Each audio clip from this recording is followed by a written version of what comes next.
Hi friends, ഇന്ന് റെസ്റ്റോറൻറ്റിൽ നിന്ന് കിട്ടുന്ന അതേ രുചിയിൽ വീട്ടിൽ തന്നെ പെട്ടെന്ന് ഉണ്ടാക്കിയെടുക്കാൻ പറ്റുന്ന ഒരു ചിക്കൻ ടിക്കയുടെ റെസിപ്പി ആയിട്ടാണ് ഞാൻ വന്നേക്കുന്നത്. വീഡിയോ സ്കിപ്പ് ചെയ്യാതെ മുഴുവനായി ഒന്ന് കാണണം. കൂടാതെ എൻ്റെ ചാനലൊന്ന് സബ്സ്ക്രൈബ് ചെയ്യും, ലൈക്ക് ചെയ്യും, ഷെയർ ചെയ്യും, കമൻറ്റ് ചെയ്യും കൂടി വേണം, മറക്കല്ലേ. അപ്പോൾ welcome back to my channel.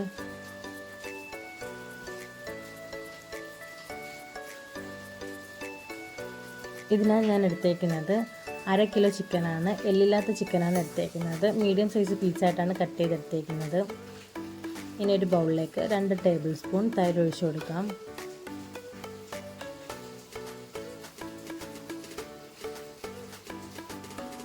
ഇതിലേക്ക് 1/2 ടീസ്പൂൺ ഇഞ്ചി വെളുത്തുള്ളി പേസ്റ്റ് ഇട്ട് കൊടുക്കാം. എരിവിനാവശ്യമായ മുളക് പൊടി 2 ടീസ്പൂൺ ഇട്ട് കൊടുക്കാം. 1/2 ടീസ്പൂൺ മഞ്ഞൾപ്പൊടി, 1/2 ടീസ്പൂൺ കുരുമുളക് പൊടി, 1/2 ടീസ്പൂൺ ഗരം മസാല, ആവശ്യത്തിന് ഉപ്പും കൂടി ഇട്ട് നന്നായിട്ട് ഇതൊന്ന് മിക്സ് ചെയ്തെടുക്കാം.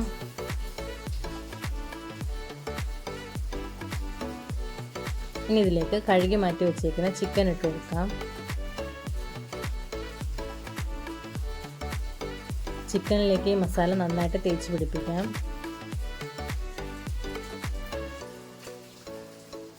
ഇതിലേക്ക് ഇനി ക്യൂബായിട്ട് അരിഞ്ഞ സവാളയും ക്യാപ്സിക്കവും ചേർത്ത് കൊടുക്കാം. ചിക്കൻ ടിക്കയിൽ ഒഴിവാക്കാൻ പറ്റാത്ത 2 ഐറ്റമാണ് സവാളയും ക്യാപ്സിക്കവും. ഇതിൻ്റെ ടേസ്റ്റാണ് ചിക്കൻ ടിക്കയിൽ ഹൈലൈറ്റ് ചെയ്ത് നിൽക്കുന്നത്. അപ്പോൾ ഇത് മറക്കാതെ എല്ലാവരും ചേർക്കണം. ഇനി ഇതും കൂടെ ഒന്ന് നന്നായിട്ട് മിക്സ് ചെയ്തെടുക്കാം. ഒരു അരമണിക്കൂറെങ്കിലും ഇത് റെസ്റ്റ് ചെയ്യാൻ വെക്കണം. ഇതിപ്പോൾ അരമണിക്കൂർ കഴിഞ്ഞിട്ടുണ്ട്. ഇനി നമുക്ക് വുഡിൻ്റെ സ്റ്റിക്കിൽ ഇത് കോർക്കാം. ഇത് ഓവണിൽ വെച്ച് വേണമെങ്കിൽ ഗ്രില്ല് ചെയ്തെടുക്കാം. 180 ഡിഗ്രി സെൽഷ്യസിൽ അരമണിക്കൂർ ഒന്ന് ഗ്രില്ല് ചെയ്തെടുത്താൽ മതിയാകും. പക്ഷേ ഇന്ന് ഞാൻ തവയിലാണ് ഇത് ചെയ്തെടുക്കുന്നത്. ഓവണില്ലാത്തവർക്ക് ഇത് ഉണ്ടാക്കണമല്ലോ.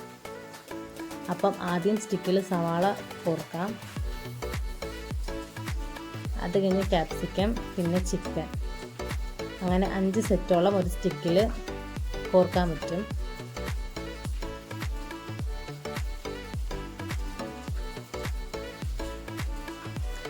ഇതിപ്പോൾ എല്ലാം കോർത്ത് വെച്ചിട്ടുണ്ട്.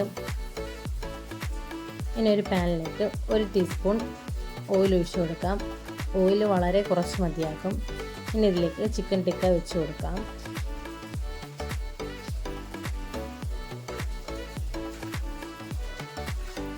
ലോ ഫ്ലെയിമിൽ ഇത് തിരിച്ച് മറിച്ചിട്ടൊന്ന് വേവിച്ചെടുക്കാം.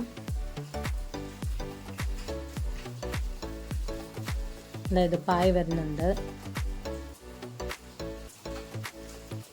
ചിക്കൻ ടിക്ക റെഡി ആയിട്ടുണ്ട്. ഇനി നമുക്കൊരു പ്ലേറ്റിലേക്ക് മാറ്റാം.